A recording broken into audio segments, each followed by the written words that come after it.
They still need that student? Yeah, Luke, role play.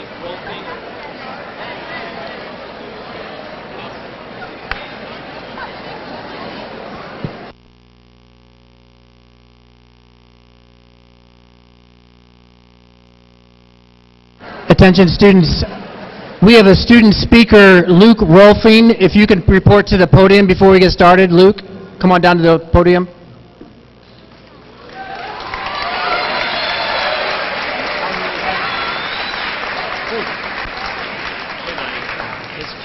Nice to meet you. You want to make sure you're going to be down this part. Yeah, you got your stuff?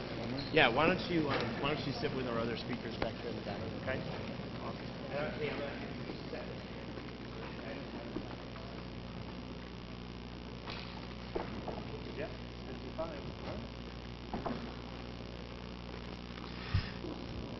Good afternoon, FHN. Today is a very special day for us. I want to go over a couple housekeeping rules before we get started. With today being a special day, please be silent during the posting of the retiring of the colors, any of our readings, our speeches, music, moment of silence, and the playing of taps. Remember that this is not one of our pep assemblies. This is a celebration, but there are some somber moments and times to reflect. So please allow people that time and focus. Also, if you have a chance today, thank a veteran. If you see our guests around campus, extend a hand and thank them. I also want us to give them an applause when they enter the gymnasium in a second. So let's show them the greeting that Francis Howell North can give to our veterans on this very special day. If we would please stand.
I now ask you to please stay standing and remove your hats for the posting of our colors by the VFW Cole Jack Post, the singing of our national anthem, and also our Pledge of Allegiance.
Now, if you could join me in the Pledge of Allegiance. I pledge allegiance to the flag of the United States of America.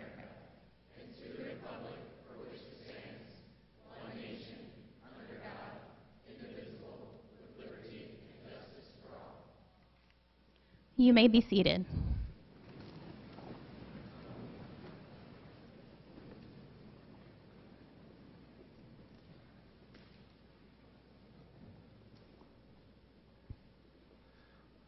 I want to thank you so much for coming today. I'm just in awe of having you here and so proud to have you at Francis L. North High School to spend Veterans Day with you. I sincerely thank you for your service. Thank you for defending our freedoms and our rights, and thank you for taking an opportunity to spend some time today here with our students. We truly are blessed to have you here at Francis L. North today. I will now read to you the President's Veterans Day proclamation issued by the White House. When Francis Scott Key wrote the Star-Spangled Banner almost 200 years ago, he called America the land of the free and the home of the brave. Those words are as true today as they were then. Throughout the nation's history, America's soldiers, sailors, airmen, Marines, and Coast Guardsmen have bravely answered the call to defend our freedom, to aid our friends and allies, and to turn back aggressors. We can never fully repay our debt of gratitude to the more than 650,000 American service members who died in battle, or the 1.4 million who were wounded. We can, however, recognize and thank the 25 million veterans still living today. These words are inscribed on the Korean War Memorial in Washington, D.C. Our nation honors her sons and daughters who answered the call to defend a country they never knew and people they never met. Those words apply equally to many of our World War I, World War II, Vietnam War, and Gulf veterans as well. They apply to today's active duty service members, tomorrow's veterans who are helping to maintain peace throughout the world. Today, it is our privilege to say thank you to all of the American veterans, to let them know that we appreciate them for their service and honor them for their sacrifices. The price of freedom is high. We cannot afford to forget those willing to pay it. Today, we celebrate American veterans for keeping this nation the land of the free and the home of the brave. We now would like to recognize all veterans present by playing a medley of the service songs of each military branch. Veterans, please stand when you hear your song.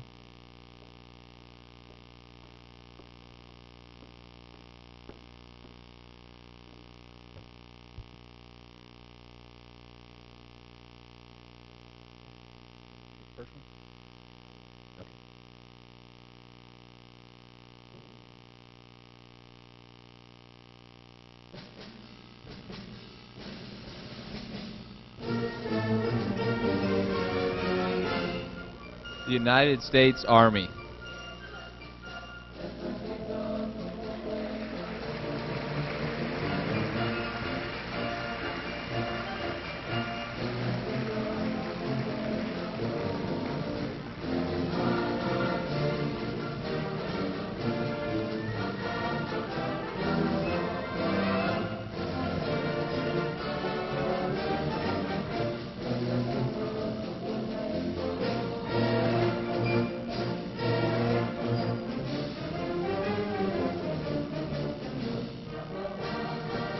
The United States Marines.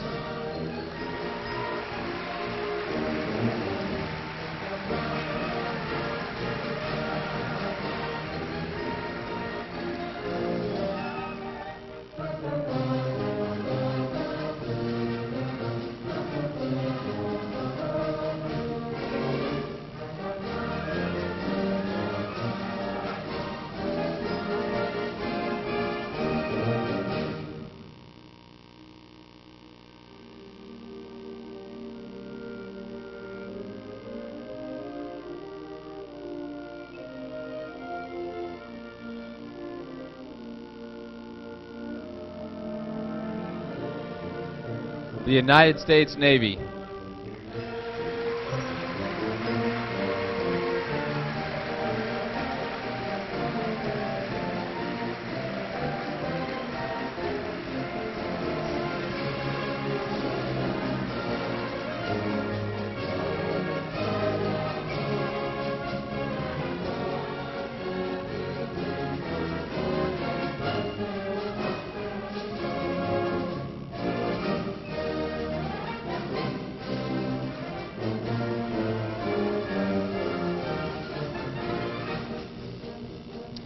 The United States Coast Guard.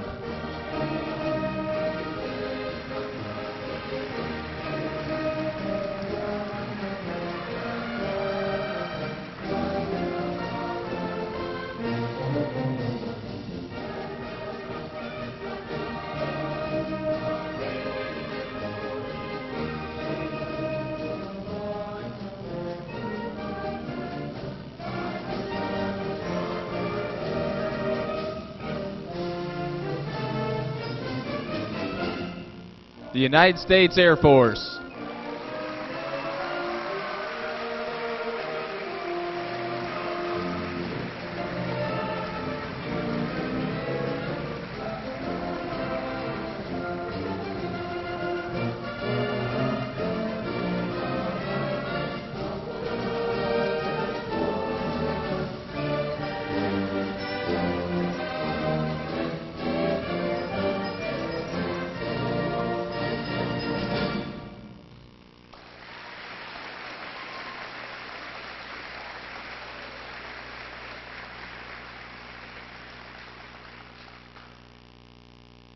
Our students in the English department have prepared letters of thanks and reflection we would now like to share with you.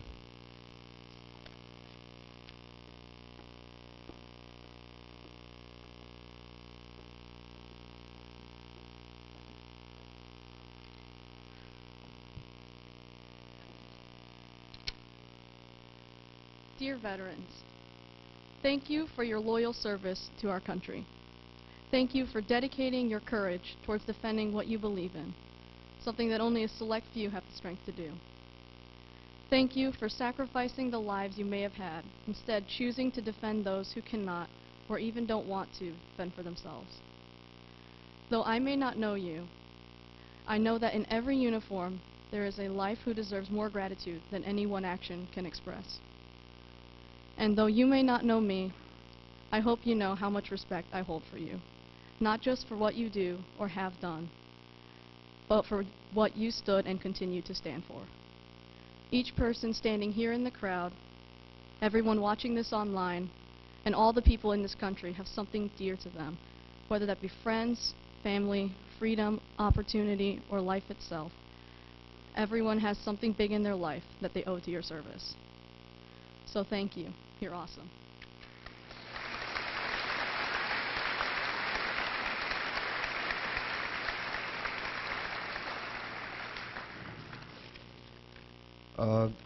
This is a personal letter to my dad. Dear Dad, thank you for your service. Thank you for all the long, hard nights you endured. Thank you for all the extra effort you put in to keep this country safe. Thank you for all the times you left weeks, months, and even years on end. Thank you for everything you've done, because without you and millions of others, the United States would not be what it is today. I also want to thank you for everything you've done to make me who I am today. Always guiding me in the right direction, making sure my homework is done, and even waking me up at 6 a.m. every day just so I can get to school on time. Thank you for all those times you texted me at night just to let me know you love me. Although there is nothing I can do to repay you for all you've done, I just want to say thank you.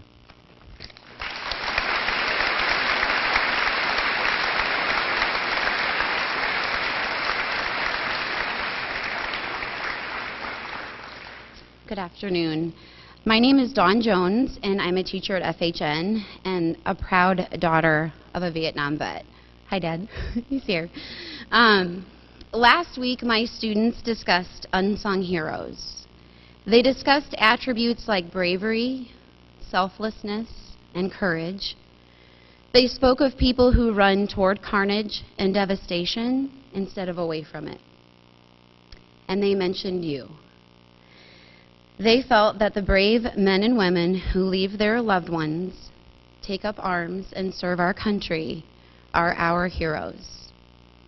As they shared, the image that came to my mind was that of my father, a scrawny boy with pimples who looks about 14, drowning in his uniform with a smile on his face. A young man who at 19 joined the United States Air Force, packed a few belongings, was flown to Vietnam, and lived in a bunker below an airstrip to defend our country. Dad, I can't thank you enough or tell you how proud I am of your 4 years of service. Thank you for sitting with my boys and answering their questions about your time as a soldier, even if it stirs up untold memories from that chapter that you may never want to relive again. What you don't know is that Jack, Patrick, and Reed will always remember you, and Jack and Patrick call you to their friends and teachers their soldier. You also don't know that when they see a commercial or scene on the news about the military, they instantly say, "Hey, Grandpa did that too." And what you don't realize is that when you wear that red, white, and blue you so proudly do as often as you can, and fly the American flag in front of your home, my boys will take notice as they grow that their grandfather inspired in them a love for their country. In a time where this world seems broken and lost, you and all veterans remind us that there is still hope. To all who have served selflessly, thank you hardly seems sufficient. But please know that your sacrifice and your service will never be forgotten. All the staff, all the student body at FHN, we want to thank you. So thank you for being here.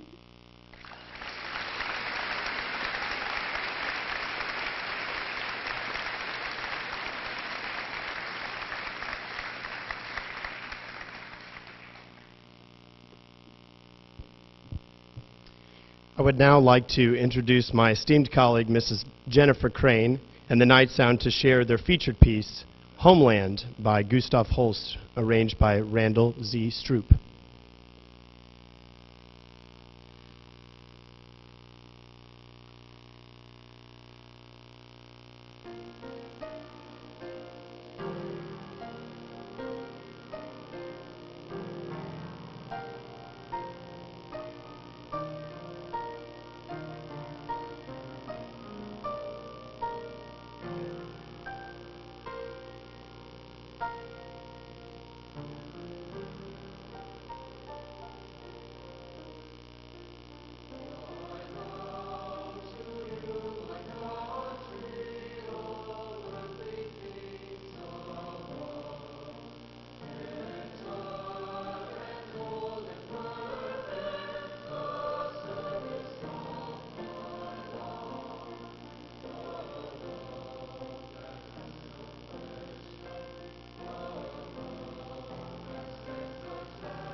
Of all the military bugle calls, none is so easily recognized or more apt to render emotion than taps. Up until the Civil War, the traditional call at day's end was a tune borrowed from the French called Lights Out.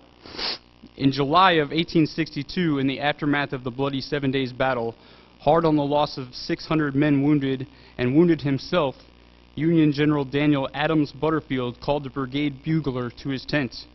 He thought Lights Out was just too formal, and he wished to honor his men differently.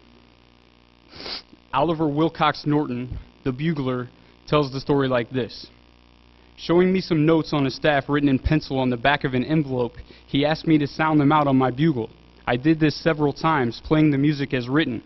He changed it somewhat, lengthening some of the notes and shortening others, but retaining the medley as if he had first given it to me. After getting it to his satisfaction, he directed me to sound the call for taps thereafter in place of the regulation call. The music was beautiful on that still summer night, and was heard far beyond the limits of our brigade. The next day I was visited by several buglers from neighboring brigades, asking me for copies of the music, which I gladly furnished. The call was gradually taken up through the Army of the Potomac. This more emotive and powerful version of taps was soon adopted throughout the military. In 1874, it was officially recognized by the U.S. Army. It became standard at military funeral ceremonies in 1891. There is something singularly beautiful and appropriate in the music of this wonderful call. Its strains are melancholy, yet full of rest and peace. Its echoes linger in the hearts long after its tune have ceased to vibrate in the air.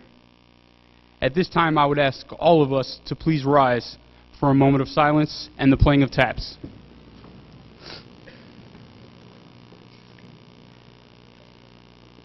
Join me, please, for a moment of silence.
We would now like to introduce Mr. Rod Stegeman and the Symphonic Band. Their feature piece is called Each Time You Tell Their Story by Samuel R. Hazo. Within the piece, a poem by Dr. Samuel J. Hazo will be read by electronic warfare seaman Michelle Walker, who is a proud member of our Board of Education. Here is Each Time You Tell Their Story.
no soldiers choose to die.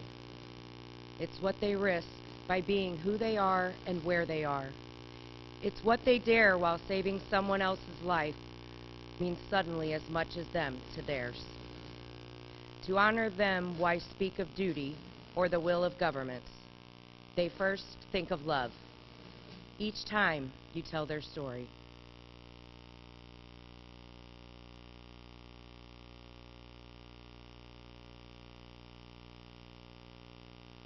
It gives their sacrifice a name and takes from war its glory.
Great job. It is my honor to introduce today's guest speaker, Staff Sergeant Kenneth Keibel. Sergeant Kenneth Keibel is an alumni of Howell North. KC was a photographer and options editor for our newspaper and was also in our Night Pride drumline for 4 years. KC is an Afghanistan campaign veteran and has served for 10 years in the Missouri Air National Guard. Please welcome to the podium, KC Keibel.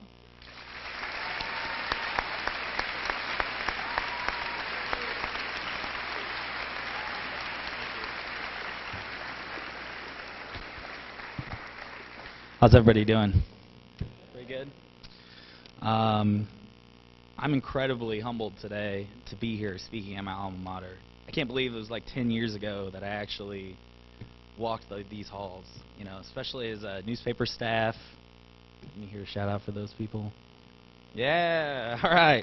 And then band over here, how's it going, guys? Drumline, percussion section, awesome. I used to give my teachers so much crap, and it just reminded me this morning when I met one of them today that I had almost forgotten about Mrs. Jones back there. I used to give her a lot of crap with one of my best friends, and I apologize for that now. You know, 10 years later, I kind of grew up and matured a little bit. I'd like to say thanks to all the veterans that are here. This is awesome. You know, I didn't know what the turnout was going to be like, and I was asked, you know, kind of a little short notice to be here, but, you know, I didn't think I was going to be speaking in front of so many people across so many different branches.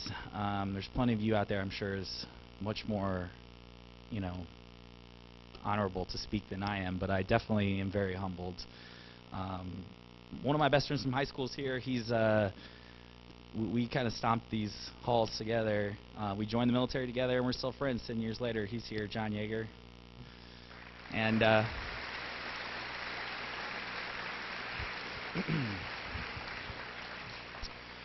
my Aunt Debbie, who encouraged me to join the military, she's here. She's a retired Air Guard veteran. She's here as well.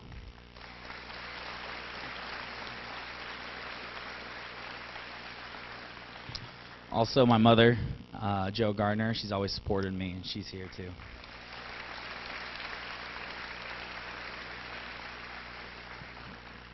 So I joined the military in time of war. The Afghanistan campaign was going on at the time. I would talk to people around, you know, at my job at the time. I was like, hey, you know, I'm going to join the military, and I get questions like, why would you do that?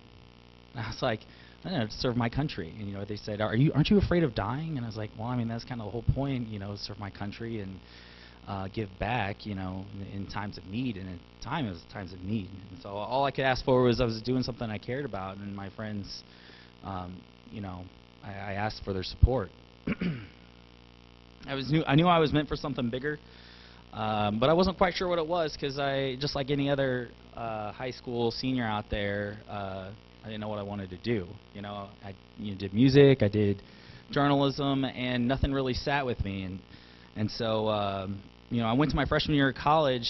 I went to school for graphic design at first, and I was like, you know, this is strange. You know, I'm not really like finding out my purpose here. And it was just a normal day that I went home to visit my mother. So hold on, if I get choked up right here, it's because I love my family, and don't judge me for that.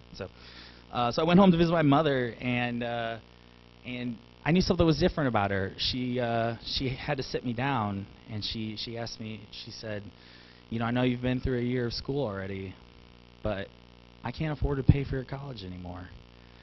And that was really hard for me, because my mom had been providing for me my entire life, and for all 4 years of high school, she made sure that I could afford things like drumline and be in newspaper and go on those newspaper conferences and things like that. And she looked at me and she started holding back her tears. And when she said she couldn't pay for my college anymore, I knew it really bothered her. So I looked back at her and I gave her a hug and I said, Mom, don't worry about this. I'll take care of everything. And that's when I went to my Aunt Debbie. My Aunt Debbie took me to the recruiter. I'll never forget that day.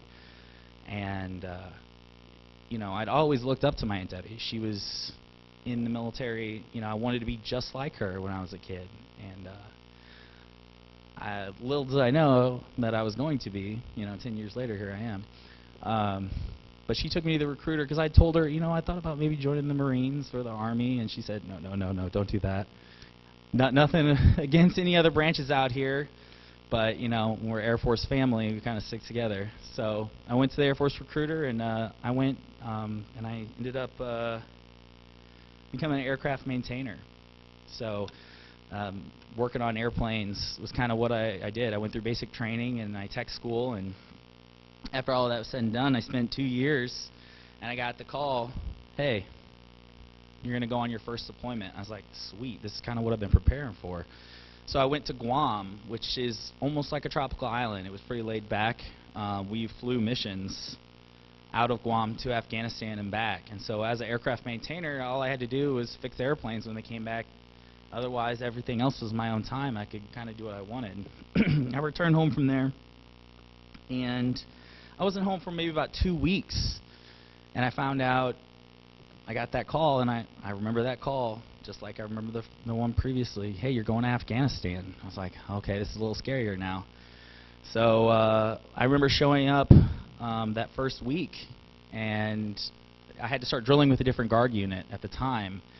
And so I showed up, and I noticed there was a bunch of Army people in that room. And I was like, okay, you know, this is a different military. We do this whole thing called total force integration, which means multiple branches work together, right? So I remember thinking at the time, hey, these guys here are probably maintainers too. We're probably going to work on aircraft together. I was really wrong. So I was thrown into a security team. I had, you know, my wrenches and my blueprints for the aircraft were kind of ripped out of my hands, and I ended up getting body armor and a rifle. And I was like, what am I going to do with these? And I'm my aircraft maintainer. And I said, well, we're going to teach you. So I became a truck gunner and a dismount security patrol for an agricultural team that helped rebuild Afghanistan.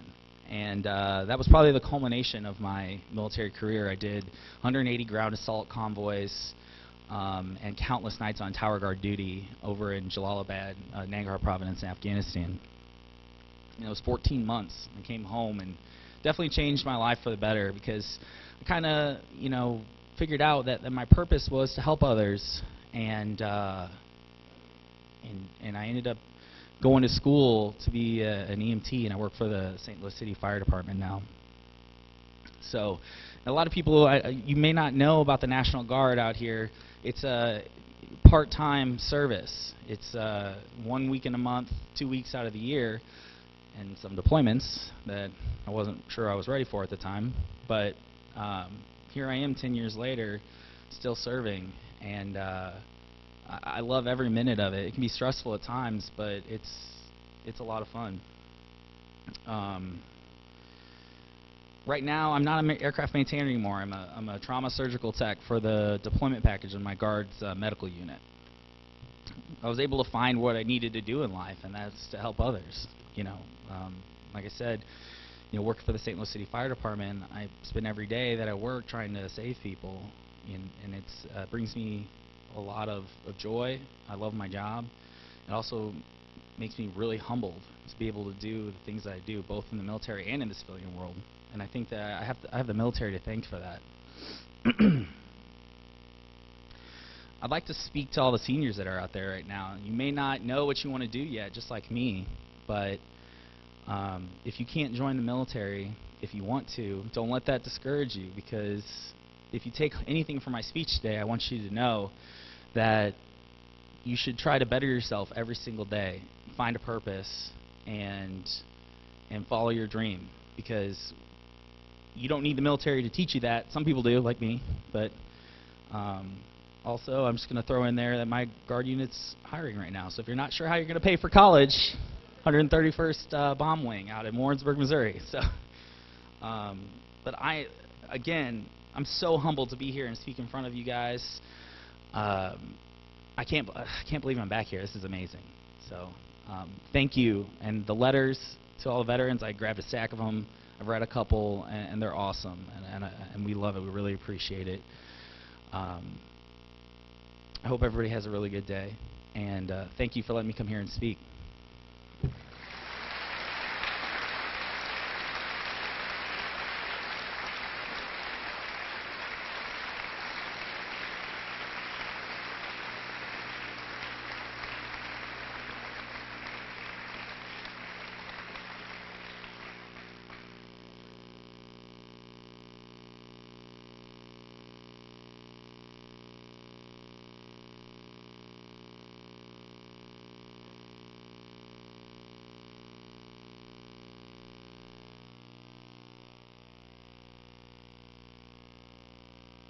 Before we retire the colors and bring this celebration to its closure, we have to some thank yous that we would like to share. Thank you to Mary Hendricks Harris and the FHSD School Board for their unwavering support for our schools and of events like today. Thank you to our administrative team, faculty, staff for facilitating this event. Thank you to students for their focus and their candor. Most importantly, on this day, before Veterans Day, we want to thank you again, all of the men and women present or not, for their services and sacrifices. So thank you very much, and please join me in a round of applause.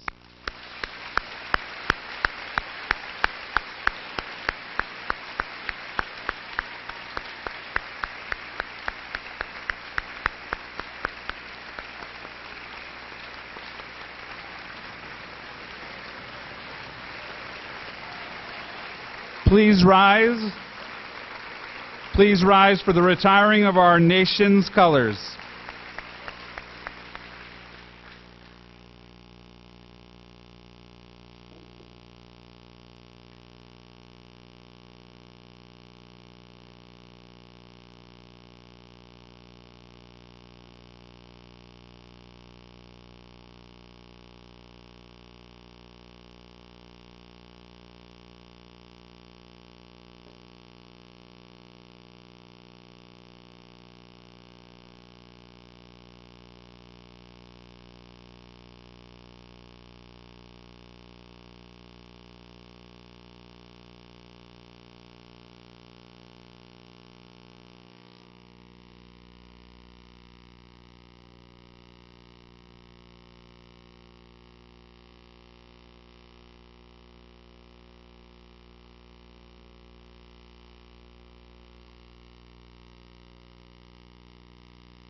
Veterans, you are welcome to continue to mingle in the auditorium or to head for home before our students are released.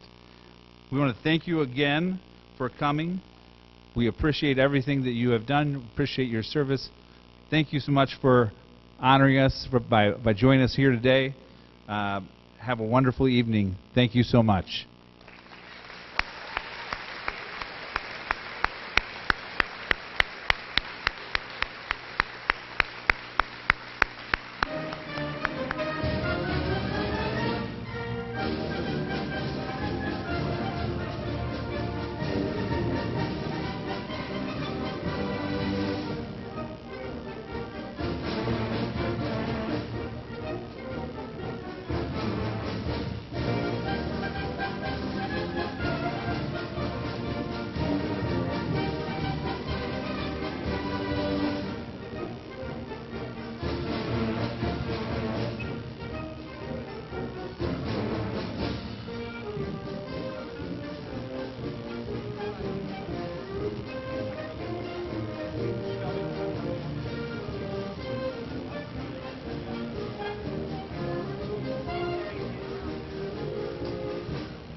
All right, at this time, thank you so much to our choir, our band, and for all those that performed. Thank you so much to all of our families and friends who made this day possible. We are going to release students to 7th period class. Thank you so much for your great behavior and for showing them what nights are all about. We're going to have students who are over here by Dr. Greer. You're going to be dismissed first. So on this side, by Dr. Greer, please head to your 7th hour.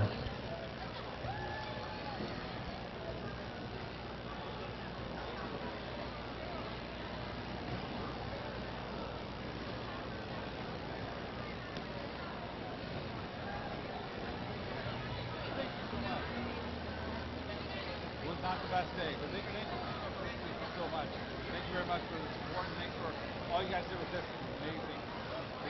Hey, Jen, it was beautiful. Thank you so much.